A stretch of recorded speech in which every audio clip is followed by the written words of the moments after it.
¿Alguna vez te has preguntado cuándo empezó todo eso de manipular la información para dirigir lo que piensa la gente?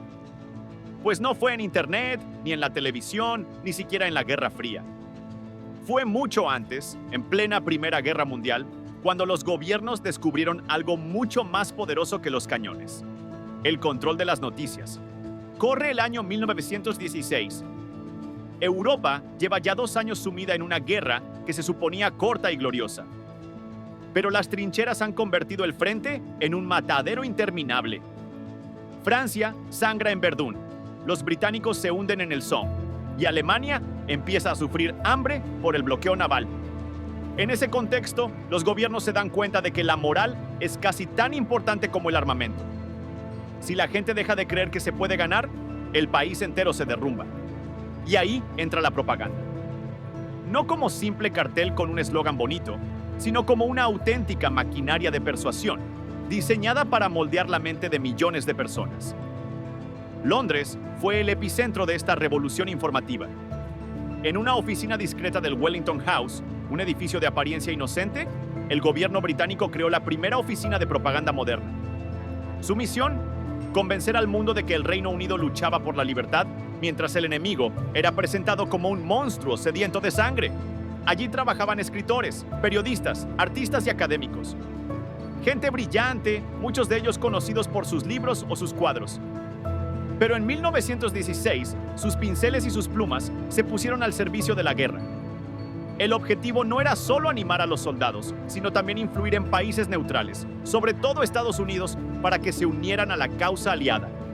Cada folleto, cada cartel, cada noticia filtrada formaba parte de una estrategia precisa. No era casualidad que los periódicos estadounidenses empezaran a publicar historias sobre atrocidades alemanas justo antes de que Washington decidiera intervenir. Las noticias falsas no nacieron en Twitter, sino en los despachos del Wellington House. Uno de los ejemplos más conocidos fue el de los bebés belgas mutilados por soldados alemanes. Historias impactantes, imposibles de verificar, pero diseñadas para provocar indignación. Los periódicos las repetían sin parar, y el público, horrorizado, pedía justicia. Lo curioso es que, años después, se demostró que muchas de esas historias eran inventadas o exageradas, pero para entonces ya habían cumplido su función: generar odio y justificar la guerra. Mientras tanto, en Alemania, el gobierno hacía exactamente lo mismo. Su ministerio de propaganda, todavía sin llamarse así oficialmente, difundía mensajes sobre el heroísmo de sus tropas y la barbarie de los enemigos. Los ciudadanos recibían solo buenas noticias: avances imaginarios, victorias imposibles y discursos sobre la inquebrantable fuerza del Kaiser. La censura era tan estricta que un periodista podía acabar en la cárcel por escribir que el pan escaseaba. El hambre era real, pero decirlo era antipatriótico. En Francia y en Rusia pasaba igual. Todos los bandos tenían su propio aparato de manipulación. Los periódicos no eran libres, eran herramientas. Y los periodistas sabían que su supervivencia dependía de escribir lo que convenía al poder. Así nació el concepto moderno de control de la información. Pero lo interesante es cómo evolucionó todo esto. A medida que la guerra se alargaba, los gobiernos se dieron cuenta de que la propaganda no solo servía para motivar, sino también para deshumanizar al enemigo. En los carteles alemanes, los británicos eran mostrados como buitres que robaban colonias. En los británicos, los alemanes aparecían como bestias salvajes. Cuanto menos humano pareciera el enemigo, más fácil era justificar su exterminio. Uno de los maestros de esta manipulación fue Lord Northcliffe, magnate de la prensa británica. Controlaba varios de los periódicos más influyentes del país y utilizó su poder para moldear la opinión pública. Publicaba artículos patrióticos, filtraba información conveniente y silenciaba las críticas al gobierno. Su lema era simple: la opinión pública es el arma más poderosa de la guerra. Y tenía razón. Los soldados luchaban convencidos de que defendían la civilización contra la barbarie, aunque nadie sabía muy bien quién era el bárbaro.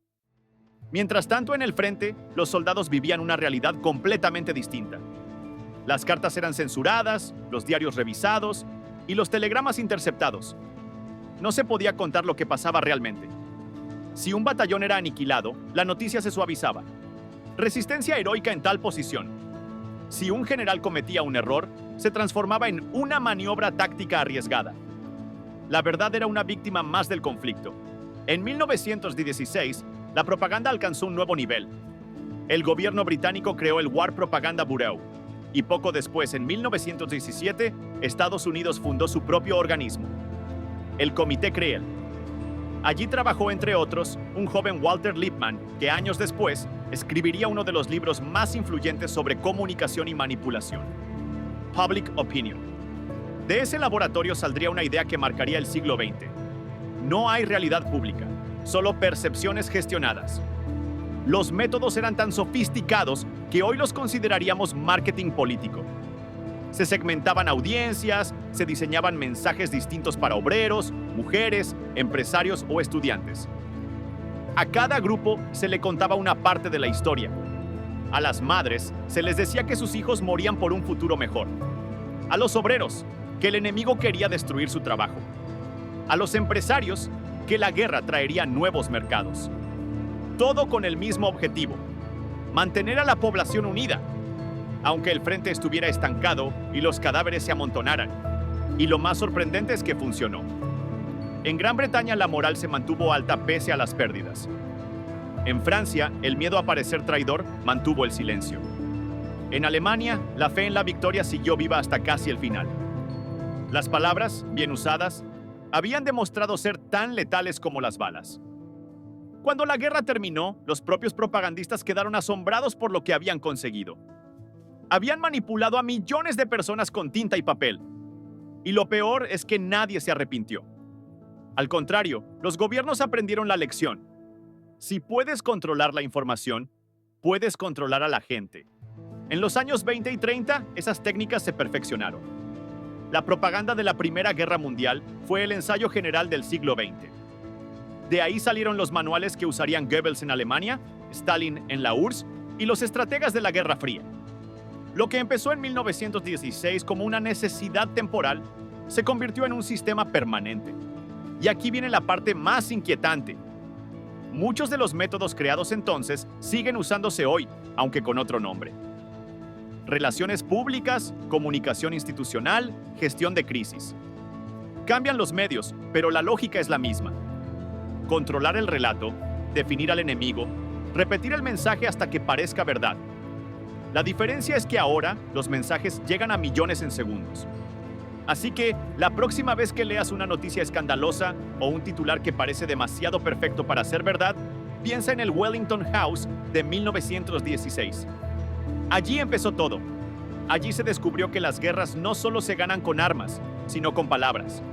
La propaganda moderna nació en la Primera Guerra Mundial, pero nunca murió. Solo cambió de uniforme. ¿Y tú? ¿Crees que hoy somos más libres para pensar por nosotros mismos o seguimos viviendo dentro de una guerra de información? Déjame tu opinión en los comentarios, porque esta historia, aunque tenga más de 100 años, sigue viva cada vez que abrimos una red social o encendemos la televisión.